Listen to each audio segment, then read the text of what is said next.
Shalom. This is the Elders of GMS Open Forum, and pretty much I'm here with the Elder in the studio with Elder Aramlab here next to me. Elder Gabar's in the studio. Elder Tahar is on the camera as well in the studio. And pretty much, man, you know, this is an open forum and we're just going to go on the spirit. But you know us, we got a lot to talk about. And we were just sitting here a little while ago watching something on the video, and you already know the hot topic of the month, or no, of the year, is this nigga Nate. You just seen the video where this guy Nate, he had his so-called Feast of Tabernacles with him and his minions. Okay, them zombies out there in the woods, out there in the mountains, or wherever they was, out there in the woods, calling themselves keeping the Feast of the Tabernacles, right? Now, we're going to go into this. We're going to go into it, man. Number one, we were watching the video, and Elder Tahar and brothers made the statement, you didn't see no women. You was out there. You had the so-called brothers in your congregation out there. You had the kids out there, the young boys out there and stuff like that. Where were your women, man? Where was the women, man? Now, according to the scriptures, though, your whole household is supposed to keep the Feast of Tabernacles. So how come your women wasn't out there? Where was your wife? Your loving wife, Nate? Where was she at, man? Like I said, Elder talking with that white mink coat to keep her warm while she was out in the woods. Because I know it gets cold in the woods at night, and you guys are like a bunch of amateurs too, man. Okay, you out there in the woods, man, you don't know nothing about no being. You guys couldn't even take down that little Walmart tents that you had, man. Okay, taking down the tent, looking like, man, you guys are full of shit, man. You out there, yeah, really had a good time. Hey, you don't do it to have a good time. That's right. Do it because the Lord said do it. And there was a way of humbling. When you live in the... I'm sorry. No, I was going to echo what you said. It's a feast of humbling. That's right. Because that was the whole purpose of leaving your homes that you had. Because Israel, at one point, Israel, at different points in history, there were points where Israel was in slavery. Right? But then the Lord, with the Most High, would deliver Israel from the slavery, and anytime we came out of that slavery, we would kind of start doing good. Because when we would come out of slavery, the Lord would raise Israel up, and we would come into a position of rulership. Case in point, when the kings of Israel came along during the period of the kings of Israel, starting off with Saul, and then going into David and Solomon, and then after Solomon, there were other kings, right, that came up into Israel. That's why in the Bible you got a book called the Book of Kings, right? You had different so-called kings that sat up in the rulership of Israel. Even when the tribes split, and when the northern kingdom and the southern kingdom split, they set up their own kings. So a king, when you ruling, that means you're in a position of rulership, or you're doing kind of good. That's the word I was looking for, prosperity. So when these laws were set up, the Feast of Tabernacles, the tabernacle is really like a tent, which this dumb-ass nigga Nate, okay, you right on that. A tabernacle, really, the tabernacles that you set up was like little tents or teepees. That's how you know that the Native Americans are Israelites, because Gad and Reuben and all of us, we lived in little huts, well, some tribes call them huts. I know amongst my tribe, Reuben, the Seminole, we lived in what was called cheeky huts, right? Like little huts made out of palm trees and the bamboo on stilts. The Gadites out west, they lived in teepees, which is nothing but a big, large tent made out of buffalo hide, because it would keep you warm. But that proved that they were Israelites. But back in ancient Israel, we had like homes, nice homes, or some brothers, people might have had a castle. Yep. Okay. The king himself lived in a castle probably, or a nice, big, large house with all the furnishings and stuff like that. So when the Feast of Tabernacle came around, even if you was the king, man, King Solomon and all his glory and splendor, when the Feast of Tabernacles time came around, Solomon had to leave his castle and all that splendor and gold, and he had to go live in a tent, man. So you right on that, Nate. You right. Israel did that. They went out into the woods and they dwelt in tents. So I ain't saying you ain't going off on that aspect, but you're phony, man.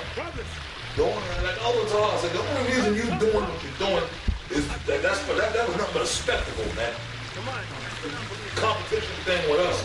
But we ain't doing all that shit. We just, like Elder Tahar kept saying all day yesterday, we just teaching the word, man. All we doing is we just teaching, man. We ain't doing all this fantastical shit, man. The theatrics. Because if I may say this, because if you need that, then really you're not looking for the word of the Lord. That's right. Because the word of the Lord don't have all that fluffiness, you know? The word of the Lord is just straight and direct. So if you're looking for all that liturgy and the way brothers march and the way they dress all in unison, you know, and the way they go out to the woods, then really you're looking for to have a good time. You're looking for a party, man. You ain't looking for the truth. The truth is just straight and to the point. That's right. I got a scripture for you. This is the book of 1 Corinthians 5, 7, and 8. It says, "Purge out therefore the old leaven, That's right. that ye may be a new lump, as ye are unleavened." Right, because all that stuff is just leaven. It's just fluff, you know? I mean, what you do, you put a little leaven in something, it makes the whole dough rise, right? That's what that is. All that stuff that you're doing, Nate, is all leaven. You know, and it just, all it is just, it's a big, like a marshmallow or a big balloon. Yeah. Hold on. What's that cake? There's a particular cake that you bake in the oven, and they say when you're cooking it, you can't have noise because it fluffs up. That's pretty much all cakes. Yeah, all cakes. Yeah, If you make because that's 11. Yeah, to make it. If you open the oven and bang it, it'll go back down. That's 11. That's 11. Yeah. And leaven, when you think about it, leaven is no damn good for you no way, man. It's bad for you. It's bad for you. Leaven, all that fluff and all that bread is nothing but garbage that destroys your body, man. Now in the ancient world, real bread is good for you, man. Fiber. Well, Israel had regular bread that they put leaven in there to make it rise, and the reason why the Lord instructed them during the Passover to not put leaven in because they were eating on the run. Yeah. They were escaping from the clutches of Pharaoh. You know. That's right. That's why it said in the Passover when you eat, it said. Men have their shoes on their feet and their staff in their hands and eat the Passover with haste because the death angel was coming, you know? Yeah. That's right. So you had, now, Nate, and we've seen, he's recorded some of his past, well, not just Nate, and all, General Yohana, all these other guys that they had their Passovers and they filmed the Passover. Really, you shouldn't even be filming the Passover, man. That ain't no goddamn banquet or a ball. Cinderella's ball. Right. You got your women up in there dressed up like it's Cinderella's ball, man. Well, that's like the wicked Pharisees and Sadducees. And the scriptures say they did their works to be seen of men. But I'm gonna finish the scripture. It says, 1 Corinthians 5 and 7. "Purge out therefore the old leaven, that ye may be a new lump, as ye are unleavened. For even Yahushua our Passover is sacrificed for us. Therefore, let us keep the feast," which this is a feast, "not with old leaven, neither with the leaven of malice and wickedness." Which, Nate, you still hold malice and wickedness in your heart, man. Beginning with Elder Tahar, you hold malice for him and all the way down, you know? Malice and wickedness. And even Elder Rakar, you held malice and wickedness, you still hold malice and wickedness for him, even though when you met him, you put that Hollywood production. Yep. You know? Yep. That's why, that's one of the reasons why that brother down there in Atlanta left you, man. Okay. And you know what? Hey, we all looked at the video. We're still looking at it. And the brother did a good thing. I mean, it's a sad thing that he left. You know, I wish he would have had to work it out with y'all, you know? Right. And we're not gloating over the fact that he left and he made a video and he bigged us up. You know, it's kind of a sad situation, man. Yeah. You know? But the brother, we salute the brother, and the brother can do whatever he want to do. If he want to do what he, go out there and teach, he can teach on his own, or he can get with us. He can get with the Atlanta brothers, GMS Atlanta, and get with them. Right. That's right. I mean, he has an open communication with us, man. Yeah. But we're not gloating over the fact that the brother left you, man. That's right. Okay? That's right. Yeah, because the one reason we're not gloating is because we can't save you guys, man. You know, Yahweh Shemi Shai is the one doing the saving. But you brothers, you real brothers, you want the truth. And it so happens that the Lord hath blessed GMS, Yahweh Shemi Shai, with the truth. And when we make a statement like we got 100% truth, it's not a statement of being proud. It's just a factual statement. All right? Reading on, it says, therefore, let us keep the feast, not with old leaven, neither with the leaven of malice and wickedness, but with the unleavened bread of sincerity and truth. That's right. Unleavened bread of sincerity, that's the key word. Sincerity and truth. And one of the reasons why that guy left you, Nate, is because he saw that you were not sincere. Now, case in point, we got this guy coming to our camp now. At first, he was dead set against us. All right? We had names. Yeah, Scarface. Yeah, Scarface. Just to get on him. Yeah, he's probably watching right now. He might be watching the show. But one of the reasons why he keeps coming every week now, and he's humble and he's quiet and he listens, and when he adds his 2 cents in, it'd be right on point. Yeah, he's in unison with us. But he knows his stuff. Yeah, He knows his stuff about the Masons being secret Muslims and breaking down the dollar. Yeah. You know, he knows that part of the truth. You know. History, and he's sharp on the scriptural history too. Yeah, he's sharp. As far as the history of the scriptures, with the tribes and the history of the dude knows the scriptures, man. And well, one of the reasons why he's bonded to us is because he sees our sincerity. Yeah. Beginning with the fact that we're out there every week. Unlike some other camps, we unlike come out there when they feel like it. All right, that's not being sincere. The scripture tells you to teach in season and out of season. That's right. All right, so you got certain guys who they don't go out because it's too cold. How are they sincere? Yeah, it was cold yesterday, man. It was cold yesterday. We had a wicked north wind, man. Yeah, man, they almost pulled my garment off, man, at one point, man. You know? And that's the point. You got guys that don't go out there because it's too cold. How are they sincere? That's not sincerity and truth. So the sincere brothers, the point I'm making is the sincere brothers are going to show, man. They're going to show. Unlike you, Nate, you're not sincere. Like the scripture said, malice. Like the scripture says, some teach Yahweh Shai for a reward, man. That's you. That's you. You have some scriptures around, love? Yeah, I had something, you know, because I mean, being that Elder Rakai mentioned about the Feast of Tabernacles, and he was asking about your wives and your children and all that. Well, this is what the scriptures say. Leviticus 23:39. Also, in the 15th day of the 7th month, when you have gathered in the fruit. Matter of fact, let me just jump down to the point. Verse 41. And you shall keep it a feast unto the Lord 7 days in the year. It shall be a statute forever in your generation. 1 second, Bubba. One hot, I'm going to let you jump right back in. But I'm going to let the scriptures talk. 7 days. Was you guys out there for 7 days? You know what, man? I wasn't there, so I can't come on record and say I know for a fact y'all wasn't out there for 7 days. But the Spirit of the Lord, Yahweh Shai, is dealing with us, man. And I'm going to tell you, this is the truth. And this, starting with Elder Tahar, and even some of the rest of us on down, primarily starting with Elder Tahar. A lot of times, Elder Tahar, we'll be together, whether we're in the camp or we just, even though we teach him, but sometimes we might just be in the car joking or bullshitting, right? Elder Tahar, this goes back years. Elder Tahar will say stuff, even if we just be up and around, right? And he'll say it as a joke, and we'll laugh about it, right? And I think it was a joke, but the shit will end up being true. Yeah. You know what I'm saying? And then we'll be like, yo, Tahar said that shit. And the shit was true. You know what I'm saying? Yeah. Like, I'll just give an example, right? There was a particular movie, one of our favorite movies we like to watch, Carlito's Way, right? And we used to watch the movie, you know, that's the one with Al Pacino. And then the guy, there's a particular character in the movie, Laline, right? He's playing like an Ephraimite drug dealer that was cool with Carlito. And then Elder Tahar used to always, because that was like our favorite movie at one point. And Elder Tahar would always say, that guy probably ain't no Ephraimite. He's probably a goddamn cracker, a white guy.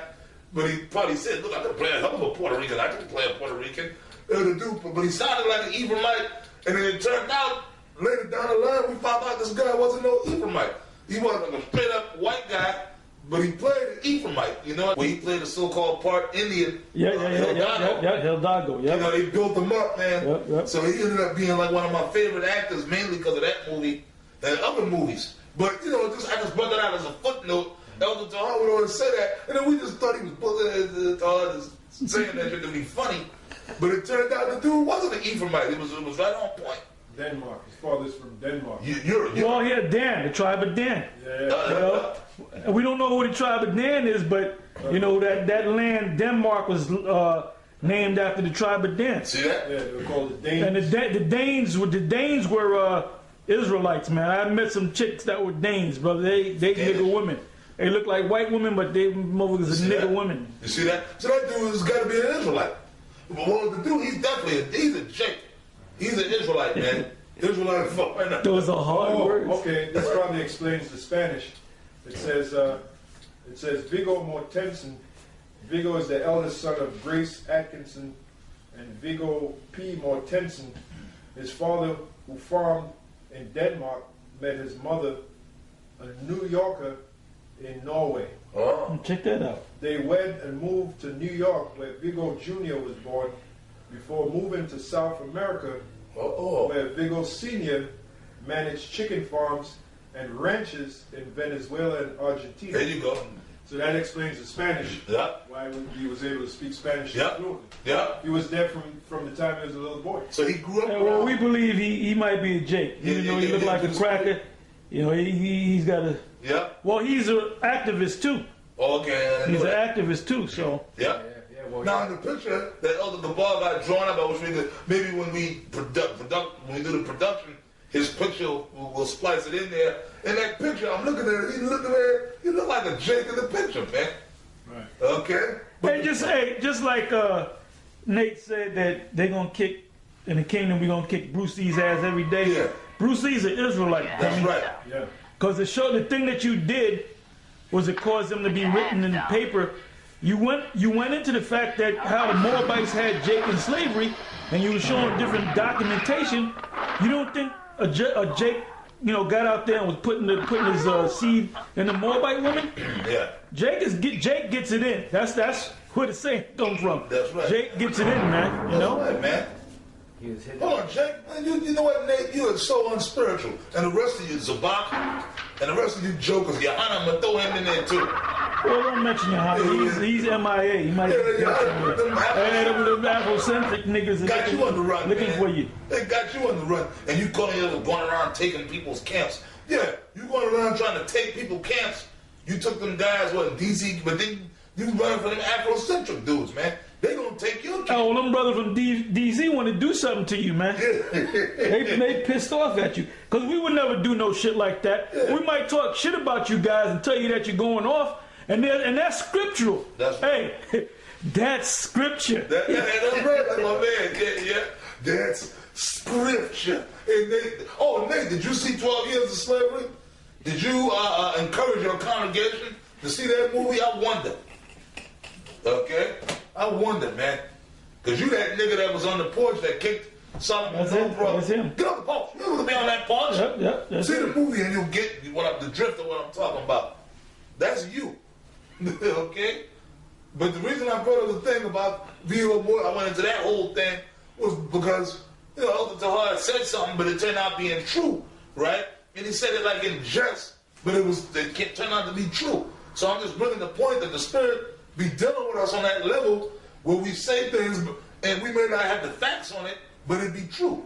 Now, Spirit is telling me, well, Elder Gabar, a few of us said it, the Spirit is telling me you wasn't out there for no 7 days, man. Because we looked at the video, man, and in the video